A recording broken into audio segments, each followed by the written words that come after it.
নমস্কাৰ এই মুহূৰ্তত জনাই আছো ৰাতিপুৱাৰ খবৰটোকৈ এটা ভাল খবৰ এটা ব্ৰেকিং নিউজ জনাইছো কিয়নো এইবাৰ 2023 বৰ্ষৰ যেহেতু হাইস্কুল শিক্ষান্ত পৰীক্ষা অনুষ্ঠিত কৰা হ'ব আৰু 2023 বৰ্ষৰ হাইস্কুল শিক্ষান্ত পৰীক্ষাত পূৰ্বৰ কেইবাটাও নীতি নিয়মৰ খাল খলনি কৰা হৈছে এটা ব্ৰেকিং নিউজ জনাইছো এইবাৰ 2023 বৰ্ষৰ যেহেতু HSLC পৰীক্ষা অনুষ্ঠিত কৰা হ'ব আৰু যিসকল পৰীক্ষাৰ্থী এইবাৰ হাইস্কুল শিক্ষান্ত পৰীক্ষাত অৱতীৰ্ণ হ'ব সেইসকলৰ বাবে কেইটামান নতুন নিৰ্দেশনা আহি পৰিছে আৰু এই নীতি নিৰ্দেশনাবোৰ এইবাৰ মানি চলিব লাগিব পৰীক্ষাৰ্থীসকলে HSLC পৰীক্ষাৰ্থীসকলৰ বাবে সেৱাৰ তৰফৰ পৰা যেহেতু নতুন নিৰ্দেশনা আহি পৰিছে আৰু উপযুক্ত বিষয়সমূহ উত্তৰ লিখাৰ বাবে এইবাৰ হাইস্কুল শিক্ষান্ত পৰীক্ষা দুই ধৰণৰ উত্তৰ বহি পৰীক্ষাৰ্থীসকলক প্ৰদান কৰা হ'ব আৰু প্ৰথমে নিৰীক্ষকে প্ৰদান কৰিব 8 পৃষ্ঠাযুক্ত প্ৰথমখন উত্তৰ বহি এইবাৰ পৰীক্ষাৰ্থীসকলক যিসকল পৰীক্ষাৰ্থী এইবাৰ হাইস্কুল শিক্ষান্ত পৰীক্ষাত অৱতীৰ্ণ হ'ব তেওঁলোকৰ বাবে এটা অত্যন্ত জৰুৰী খবৰ আহি পৰিছে কিয়নো পূৰ্বৰ নীতি নিয়ম কিছু সালসলনি কৰা হৈছে উত্তৰ বহি পোৱাৰ লগে লগে প্ৰথমখন উত্তৰ বহি পোৱাৰ লগে লগে নিৰ্দিষ্ট স্থানত এইবাৰ পৰীক্ষাৰ্থীসকলে ৰোল নম্বৰ বিষয় আৰু পঞ্জীয়ন নম্বৰ প্ৰথমে লিখিব লাগিব এইবাৰ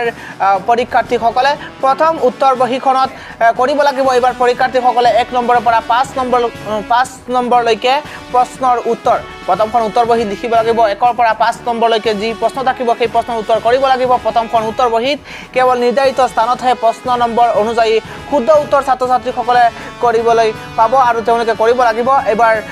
প্ৰয়োজন হলে অতিৰিক্ত প্ৰশ্ন অতিৰিক্ত পৃষ্ঠা ছাত্ৰ-ছাত্ৰীসকলে ল'ব পাৰিব হাইস্কুল শিক্ষান্ত পৰীক্ষাৰ বাবে কেইটামান নতুন নিৰ্দেশনা সেৱাৰ তৰফৰ পৰা দিয়া হৈছে এবাৰ 2023 বৰ্ষৰ যেহেতু নতুন নিয়মেৰে যেহেতু পৰীক্ষা অনুষ্ঠিত কৰা হ'ব আৰু সেই কাৰণে এবাৰ অৱতীৰ্ণ হোৱা পৰীক্ষাৰ্থীসকলে এই নীতি নিৰ্দেশনা তেওঁলোকে পালন কৰিব লাগিব পৰীক্ষা আৰম্ভ হোৱাৰ 45 মিনিট পিছত নিৰীক্ষকে 16 পৃষ্ঠাযুক্ত দ্বিতীয়খন উত্তৰ বহি পৰীক্ষাৰ্থীসকলক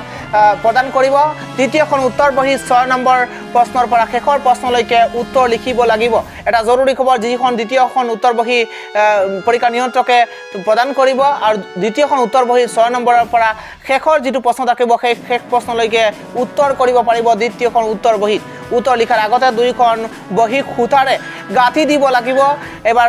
এই কেইটামান নতুন নিৰ্দেশনা ছাত্ৰ-ছাত্ৰীসকলে পৰীক্ষাৰ্থীসকলে মানি চলিব লাগিব যেহেতু নতুন নিয়মেৰে পৰীক্ষা অনুষ্ঠিত হৈ আছে এইবাৰ 2023 বৰ্ষৰ হাইস্কুল শিক্ষান্ত পৰীক্ষাত 6 নম্বৰৰ পৰা শেষ নম্বৰ প্ৰশ্নলৈকে দ্বিতীয়খন উত্তৰ বহিত